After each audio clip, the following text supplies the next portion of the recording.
अस्सलाम वालेकुम वरहमतुल्लाहि वबरकातुहू। तो आज की इस वीडियो में हम डिस्कस करने चाह रहे हैं introduction to front end development, जो कि हमारे पास लेक्चर नंबर 2 है। तो इससे पहले हम मैंने एक और लेक्चर बनाया हुआ है, लेक्चर नंबर 1, जिसमें हमने थोड़ा सा मतलब जो फ्रंट एंड डेवलपमेंट थी इसके कोर पॉइंट्स मैंने डिस्कस किए थे, वो मैंने बताए थे। मज़ीद ये कि इस लेक्चर में हम ये सीखेंगे कि बेसिकली फ्रंट एंड डेवलपमेंट होती क्या है और इसमें कौन कौन सी टेक्नोलॉजीज इस्तेमाल की जाती हैं। ठीक है जी। तो वीडियो के एंड तक लाजमी देखिएगा ताकि आप लोगों को ये पूरी फ्रंट एंड डेवलपमेंट बेसिकली होती क्या है ये चीज़ समझ आ सके। ठीक है जी। तो चलिए इसको स्टार्ट करते हैं। तो इसमें सबसे पहले हमारे पास है what is front end development. ठीक है जी। सबसे पहले तो ये सवाल आता है कि बेसिकली जो फ्रंट एंड डेवलपमेंट है ये है क्या। ठीक है जी। हमने वेबसाइट के बारे में तो पढ़ लिया है और उसमें हमने उसकी दो टाइप्स पढ़ी थी, फ्रंट एंड और बैक एंड डेवलपमेंट। ठीक है। तो उसमें से जो फ्रंट एंड डेवलपमेंट है वो बेसिकली क्या है। तो चलिए पहले इसको थोड़ा सा डिस्कस कर लेते हैं, इसको पढ़ लेते हैं कि बेसिकली ये होती क्या है। Front end development focuses on the visual and interactive part of a website और वेब एप्लीकेशंस। ठीक है जी। वो कहता है जो फ्रंट एंड डेवलपमेंट है उसका जो मेन फोकस होता है वो विजुअल्स पे होता है, इंटरेक्टिव पार्ट ऑफ वेबसाइट होता है। ठीक है जी। मतलब कि जो फ्रंट एंड है वो आपकी वेब एप्लीकेशंस की मतलब जितनी भी विजुअल्स होती हैं वो सारी मतलब जो इंटरफेस आप लोगों को शो हो रहा होता है बेसिकली वो क्या है, उसका फ्रंट एंड कहलाता है। ठीक है जी। जैसा कि आप ये मेरे सामने एक पेज है, इसमें देखें जी, आपको डिफरेंट चीज़ें नज़र आ रही हैं। ठीक है। इसमें ये जो इंटरफेस मुझे सबसे पहले शो होता है इसी को ही बेसिकली इसमें फ्रंट एंड कहा जाता है। ठीक है जी। उसके बाद क्या है, it is what users see, click and interact with. ठीक है जी। ये क्या चीज़ इंश्योर कराता है कि जो यूज़र ने क्या देखा और वेबसाइट के साथ उसने किस तरह इंटरेक्ट किया। ठीक है। मतलब जैसे हम किसी बटन पे क्लिक करते हैं दूसरे पेज पे चले जाते हैं, ये क्या उसके साथ वेबसाइट के इंटरेक्शन है। ठीक है। ठीक है। यूज़र और वेबसाइट के दरमियान इंटरेक्शन किस तरीके से मतलब परफॉर्म की जाती है, कैसे हम परफॉर्म करते हैं फ्रंट एंड की मदद से। अगर आप लोगों का जो फ्रंट एंड है वो यूज़र फ्रेंडली होगा, मतलब यूज़र अगर उसको आसानी से इस्तेमाल कर सकता है, तो इसका मतलब आप लोगों की जो वेबसाइट है वो बहुत अच्छी है। ठीक है जी। मेन यही चीज़ देखी जाती है इसमें। Also known as client side development. ठीक है जी। फ्रंट एंड का जो दूसरा नाम है वो है क्लाइंट साइड डेवलपमेंट, मतलब कि क्लाइंट साइड का मतलब यूज़र साइड। ठीक है। जो यूज़ कर रहा होता है बंदा, वो वाली डेवलपमेंट भी इसको कहते हैं। इसी तरह इसका जो मेन गोल है वो होता है गुड यूज़र एक्सपीरियंस, इसको यूएक्स भी कहा जाता है। ठीक है। मतलब जो यूज़र है वो आसानी से उसको इस्तेमाल कर सके, आसानी के साथ उसको एक्सेस कर सके। इसका जो मेन मकसद है, मेन गोल ये होता है फ्रंट एंड डेवलपमेंट का। ठीक है जी। आई होप आप लोगों को ये चीज़ समझ आ गई होगी। चलिए नेक्स्ट चलते हैं। नेक्स्ट है जी हमारे पास role of a front end developer. ठीक है। जो एक फ्रंट एंड डेवलपर होता है बेसिकली उसका रोल क्या होता है वेबसाइट डेवलपमेंट के अंदर। ठीक है। Convert designs into functional websites. ठीक है। वो क्या करता है, जो फ्रंट एंड डेवलपर होता है, डिफरेंट वेब पेजेस होते हैं, मतलब डिफरेंट डिज़ाइंस होते हैं हमारे पास वेबसाइट्स के। ठीक है। मतलब इससे पहले वाली वीडियो में भी मैंने आप लोगों को बताया है कि जब भी हम कोई वेबसाइट बनाते हैं तो सबसे पहले उसका डिज़ाइन बनाते हैं। ठीक है। हमारे पास डिज़ाइन होगा, मतलब कोई स्केच कोई आइडिया हमारे पास होगा तो हम उसको डेवलप कर पाएंगे ना। तो बेसिकली ये वही चीज़ है। ठीक है। जो भी डिज़ाइन बनाया जाता है उसी को फिर कन्वर्ट किया जाता है वेब पेजेस के अंदर। ठीक है जी।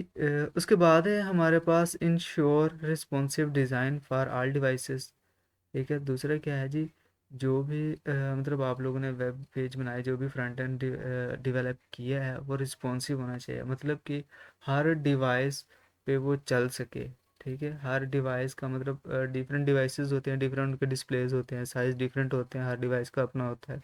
तो आप लोगों ने ऐसी वेबसाइट, ऐसा फ्रंट एंड बनाना है जो हर डिवाइस पे क्या हो जी, कंपेटेबल हो।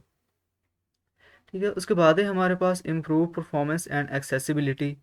ठीक है। इसमें मज़ीद ये है कि जो आपका फ्रंट एंड है वो क्या, एक्सेसिबल होना चाहिए, हर बंदा उसको आसानी के साथ एक्सेस कर सके, उसको आसानी से चला सके। ठीक है जी। इसके अलावा क्या उसकी परफॉर्मेंस भी अच्छी होनी चाहिए, वो सही तरीके से वो परफॉर्म भी कर सके, मतलब जैसे हम उसके पीछे से जावास्क्रिप्ट के फंक्शन इस्तेमाल करते हैं वो सही तरीके से परफॉर्म कर सके। इसी तरह हमारे पास और है जी, collaborate with back end developers and designers. ठीक है जी, दूसरा क्या है, फ्रंट एंड डेवलपर जो भी डिज़ाइन करे, जो भी डेवलप करे चीज़ को, उस वो क्या हो जी, कोलाबोरेट करे, मतलब जो उसकी बैक एंड और जो डिज़ाइनर्स हैं, ठीक है, उनके साथ वो मिलके काम करे। ठीक है जी। आई होप आप लोगों को फ्रंट एंड मतलब जो रोल होता है फ्रंट एंड डेवलपर का वो समझ आ गया होगा, जो फ्रंट एंड डेवलपर उसकी क्या क्या जिम्मेदारियां होती हैं, उसको क्या करना होता है बेसिकली इसमें। ठीक है जी, तो नेक्स्ट है हमारे पास, अच्छा जी, नेक्स्ट है core technologies of front and. ठीक है जी, फ्रंट एंड के अंदर कोर टेक्नोलॉजीज कौन सी इस्तेमाल की जाती हैं। इसमें बेसिकली सबसे पहले H T M L structure of web pages. ठीक है जी, एच टी एम एल का इस्तेमाल किया जाता है जिसमें हम अपने वेब पेज का स्ट्रक्चर बनाते हैं, मतलब एक ढांचा बनाते हैं। तो जैसा कि ये इमेज में दिखाया गया है, इधर देख सकते हैं आप लोग, एक कार है जी। सबसे पहले क्या उसका डिज़ाइन, उसका ढांचा बनाया गया है। ठीक है, वो किसके ज़रिए बनाया गया है, एच टी एम एल के ज़रिए। इसी तरह अगर हम मज़ीद देखें भी उसके स्ट्रक्चर में क्या क्या चीज़ें आ जाती हैं हमारे पास, देखें हमारे पास ये डिफरेंट उसके स्ट्रक्चर के पार्ट्स हैं। ठीक है, ये सारे क्या है, बेसिकली ये एच टी एम एल के साथ ही मतलब उसको हम स्ट्रक्चर कर सकते हैं अपने वेब पेज को। दूसरा हमारे पास सी एस एस है, स्टाइलिंग एंड लेआउट। ठीक है जी, ये कार है हमारे पास दूसरे नंबर पे, देखें सी एस एस वाली। अब पहले जो था देखिए, सिर्फ हमारे पास एक ढांचा था, ठीक है, उसमें ना कोई कलर था ना कुछ था। अब उसके बाद क्या, उन्होंने डिज़ाइन भी सही तरीके से इसको सेट कर लिया, दूसरा उसमें कलर वगैरह भी ऐड कर दिए, मतलब ये क्या थोड़ी अट्रैक्टिव हो गई है। ठीक है जी। उसके बाद है हमारे पास जावास्क्रिप्ट इंटरेक्टिविटी एंड लॉजिक। ठीक है, जावास्क्रिप्ट बेसिकली किस चीज़ को इंश्योर करती है, उसके बिहेवियर को, उसकी लॉजिक, उसकी इंटरेक्टिविटी को। ठीक है, आप लोगों ने जो वेब पेज तैयार किया है उसकी इंटरेक्टिविटी कैसी होगी, उसका बिहेवियर कैसा होगा, बेसिकली जावास्क्रिप्ट में ये चीज़ डिस्कस की जाती है। जैसे कि अब कार तो हमारे पास मतलब सी एस एस तक जो हमने बनाया है उसका डिज़ाइन वगैरह उसका स्टाइल तो वो हो गई है। अब वो चलेगी कैसे, मेन चीज़ इसमें ये होती है। ठीक है, अब उसमें क्या चीज़ देखेंगे, उसको स्टेयरिंग लगा होता है, उसको कंट्रोल किया जाता है। ठीक है, उसके बाद उसमें कोई पेट्रोल या कोई डीजल वगैरह भी डाला जाता है ताकि वह चल सके। ठीक है, तो ये सारी क्या है, उसकी इंटरेक्टिविटी है, उसकी क्या है, फंक्शनैलिटी है, वो जावास्क्रिप्ट के ज़रिए इंश्योर की जाती है। जावास्क्रिप्ट के ज़रिए हम उसको डेवलप करते हैं, मतलब जो भी हमारा वेब पेज होगा उसकी उसको इंटरएक्टिव बनाने के लिए हम कौन सी लैंग्वेज का इस्तेमाल करेंगे, जावास्क्रिप्ट। ठीक है, these three form the foundation of front end development. ठीक है, H T M L C S S और जावास्क्रिप्ट ये क्या है, ये तीनों उसकी फाउंडेशन है वेबसाइट की, वेब पेज की क्या है, बुनियाद है। ठीक है जी। इसके बाद है हमारे पास H T M L structure of a web page. ठीक है, अब हमारे पास एच टी एम एल आ गया सबसे पहले।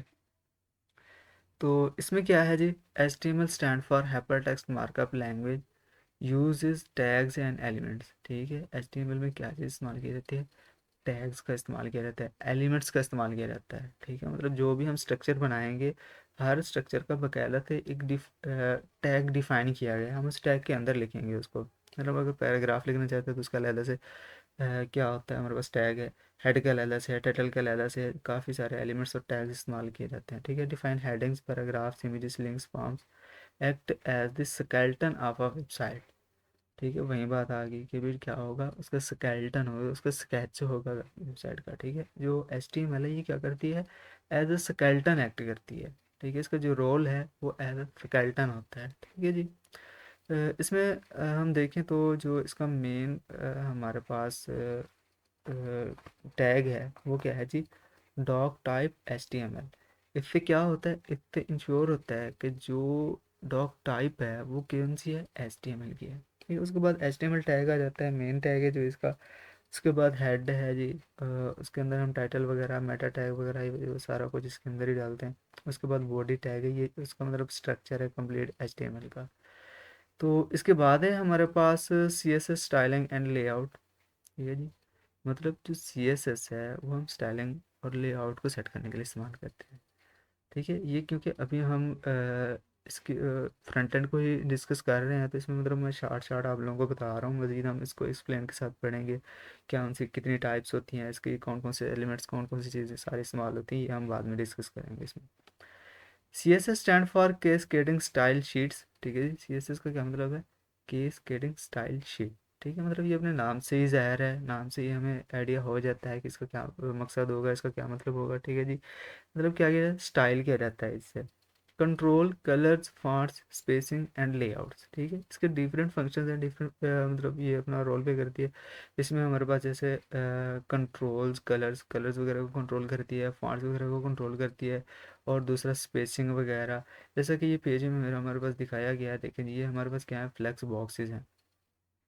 ठीक है, मतलब कि अगर जस्ट मैं HTML लिखता तो उनके लिए मैं div को डिफाइन करता, मतलब div टैग होता है जिससे इनको डिफाइन किया जाता है। ठीक है, सेक्शंस बनाए जाते हैं उससे।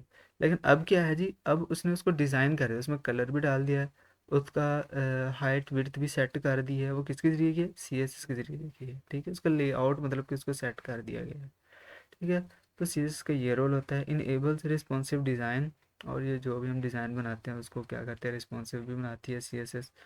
Layout systems flex box and grids. ठीक, मतलब ये देखिए हमारे पास फ्लेक्स बॉक्सेस भी हैं, ग्रिड वगैरह भी हैं, ये भी सारी चीज़ें CSS के ज़रिए ही कंट्रोल की जाती हैं।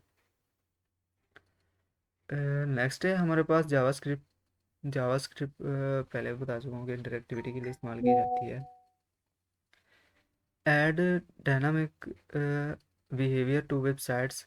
ठीक है जी, क्या मतलब जो वेबसाइट का बिहेवियर है उसको डायनामिक करती है, उसको फंक्शनल बनाती है। ठीक है, उसके बाद handle users actions clicks forms animations manipulate the DOM document object model. JavaScript का बहुत ही मतलब अहम फीचर है, अहम पार्ट है, ऐसा समझ लें। ठीक है, उसके बाद essential for modern web applications. ठीक है जी, मॉडर्न वेब एप्लीकेशंस के लिए ये बहुत ही ज़रूरी है, क्योंकि जावा स्क्रिप्ट के बगैर आपकी जो वेबसाइट है वो अधूरी है। जब तक आप उसमें जावा स्क्रिप्ट ऐड नहीं करते आपकी वेबसाइट कभी भी कंप्लीट नहीं हो सकती। ठीक है, दूसरा ये हमारे पास तस्वीर में दिखाया गया है। बेसिकली डोम होता क्या है, डॉक्यूमेंट आप देखें, सबसे पहले हमारे पास डॉक्यूमेंट होगा, उसके रूट एलिमेंट में क्या है, HTML का टैग है हमारे पास। उसके बाद हेड है, बॉडी टैग है हमारे पास, टाइटल टैग है। ठीक है जी, हेडिंग 1 H1 P मतलब पैराग्राफ का टैग है। इसी तरह माई, अब टाइटल में मैं लिखता हूँ जी माई टाइटल, और हेडिंग में लिखता हूँ माई हेड है, ऐसे माई पैराग्राफ, ये सारी चीज़ें। ठीक है, मतलब अगर हमने इनको जावा स्क्रिप्ट के ज़रिए कंट्रोल करना है तो वो कैसे करेंगे। ठीक है, अब इनको फंक्शनल किस तरह बनाया जाता है, ये जावा स्क्रिप्ट इंश्योर करती है इसमें। उसके बाद है हमारे पास responsive web design. Responsive web design पहले भी मैं आप लोगों को बता चुका हूँ। इसमें क्या होता है कि आप लोगों ने ऐसी वेबसाइट, ऐसा वेब पेज क्रिएट करना है, डेवलप करना है जो हर वेबसाइट पे क्या हो, कंपेटेबल हो, मतलब हर वेबसाइट के डिस्प्ले पे, सॉरी, हर डिवाइस के डिस्प्ले पे वो चल सके। ठीक है, ये ना हो कि आप सिर्फ ऐसी वेबसाइट जो सिर्फ कंप्यूटर पे चले, अपना लैपटॉप पे वो ना जा सके, या मोबाइल वगैरह में। रिस्पॉन्सिव का यही मतलब होता है, उसको आप लोगों ने क्या करना है, ऐसा समझ ले लचकदार बनाना है कि जिस भी वेबसाइट पे उसको ओपन किया जाए वो आसानी से खुद को सेट कर ले। Makes websites work on mobile tablet and desktop. ठीक है जी, वेबसाइट को इस तरह सेट करना है कि वो मोबाइल पे भी चले, टैबलेट पे भी चले, और डेस्कटॉप पे भी। Use media queries and flexible layouts improve usability and accessibility. ठीक है जी, रिस्पॉन्सिवनेस से क्या होता है, आप लोगों की जो वेब पेज होगा उसकी यूजिबिलिटी बढ़ेगी, और दूसरा उसकी एक्सेसिबिलिटी ईजी होगी। ठीक है, मतलब उसको ईजी से बंदा एक्सेस कर सकता है। Required for modern web standards, मतलब कि आजकल के जितने भी लोग वेब पेजेस इस्तेमाल करते हैं उनके लिए ये तो बहुत ही ज़रूरी है ये चीज़। ठीक है जी, नेक्स्ट है हमारे पास फ्रंट एंड फ्रेमवर्क्स। ठीक है, फ्रंट एंड के लिए कुछ फ्रेमवर्क्स इस्तेमाल किए जाते हैं, जिसमें हमारे पास व्यू है, एंगुलर है, और रिएक्ट है। और इसमें से जो आजकल मोस्टली चल रहा है वो रिएक्ट ही चल रहा है, रिएक्ट पे बहुत ज़्यादा काम हो रहा है। ठीक है जी, इनका फ़ायदा क्या है, ये क्या करता है, speed up development and improve structures. ठीक है जी, ये क्या हमारी वेबसाइट के स्ट्रक्चर को भी इम्प्रूव करते हैं। दूसरा स्पीड अप मतलब जल्दी से आप उसको डेवलप कर सकते हैं, क्योंकि इसमें ये होता है कि आपकी जो HTML है, CSS है, और जावास्क्रिप्ट, मतलब आप लोगों को एक ही ब्लॉक ऑफ कोड मिलेगा जिसके अंदर ये तीनों लैंग्वेजेस मौजूद होंगी। ठीक है, provide reusable components and better statement management. ठीक है जी, इससे क्या है जी, दूसरा इसका ये फायदा है कि आपको ऐसा कंपोनेंट देता है जिसको आप बार बार भी इस्तेमाल कर सकते हैं जहाँ पे भी चाहें अपनी वेबसाइट के अंदर। नेक्स्ट है जी हमारे पास tools used in front end development. ठीक है जी, फ्रंट एंड डेवलपमेंट में कौन कौन से टूल्स का इस्तेमाल किया जाता है, कौन कौन से टूल्स यूज़ किए जाते हैं। जैसे ये हम पिछली वीडियो में भी डिस्कस कर चुके हैं पहले, वी एस कोड है, ब्राउज़र है, डेव टूल्स है, क्रोम डेव टूल्स हैं, ठीक है, वेरिएंट कंट्रोल, ये वो सारा कुछ कुछ डिबगिंग टेक्निक्स भी हैं, कुछ डिबगिंग टूल्स भी हैं हमारे पास, ये वाले, ठीक है, ये सारे इसके लिए मतलब इस्तेमाल किए जाते हैं। और उसके बाद है जी हमारे पास importance of front end development, ठीक है जी। अब है जी फ्रंट एंड डेवलपमेंट की इंपॉर्टेंस क्या है, क्या अहमियत है। First impression of any application, ठीक है जी, क्या होता है, कोई सी भी पेज का फर्स्ट इम्प्रेशन होता है, ठीक है। फ्रंट एंड डेवलपमेंट जो है, अगर आपकी फ्रंट एंड डेवलपमेंट अच्छी है तो ऐसा समझे आपकी वेबसाइट ग्रो करेगी। अगर फ्रंट एंड डेवलपमेंट आपकी अच्छी नहीं है, उसको यूज़र आसानी से इस्तेमाल नहीं कर सकता, तो आप कभी भी मतलब अपनी वेबसाइट को ग्रो नहीं करवा सकते। Direct impact on user satisfaction, ठीक है। अगर आपकी वेबसाइट से जो यूज़र है वो सेटिस्फाई है, जो भी मतलब यूज़र आया है उसने आसानी के साथ उसको एक्सेस किया, उसको इस्तेमाल किया और उस पर अपना अकाउंट वगैरह क्रिएट किया। मतलब आप अगर कोई ऐसी वेबसाइट बनाते हैं जो यूज़र एक्सपीरियंस नहीं है, अच्छी नहीं है, यूज़र फ्रेंडली नहीं है, तो मुझे अपना अकाउंट उसको इस्तेमाल करेगा, ठीक है। उसके बाद है जी इम्प्रूव्स इंगेजमेंट एंड एक्सेसिबिलिटी, और इसके बाद है critical for business success and branding, ठीक है जी। दूसरा क्या है जी, फ्रंट एंड डेवलपमेंट जो है ये आप लोगों के बिजनेस मतलब बिजनेस ब्रांडिंग के लिए बहुत ज़्यादा इम्पोर्टेंट होता है, ठीक है। मतलब अगर आप लोग कोई बिजनेस वेबसाइट बनाते हो और उसका फ्रंट एंड मतलब इस तरह बनाते हो को किसी भी टाइप का यूज़र उसको इस्तेमाल कर सके, तो ये क्या है जी, आप लोगों के लिए खुश नसीबी है और आप उसको आसानी से ग्रो करवा सकते हैं अपनी वेबसाइट को। तो ये था हमारा आज का लेक्चर जिसमें हमने डिस्कस किया है फ्रंट एंड को, फ्रंट एंड बेसिकली होता क्या है उसका इंट्रोडक्शन देखा।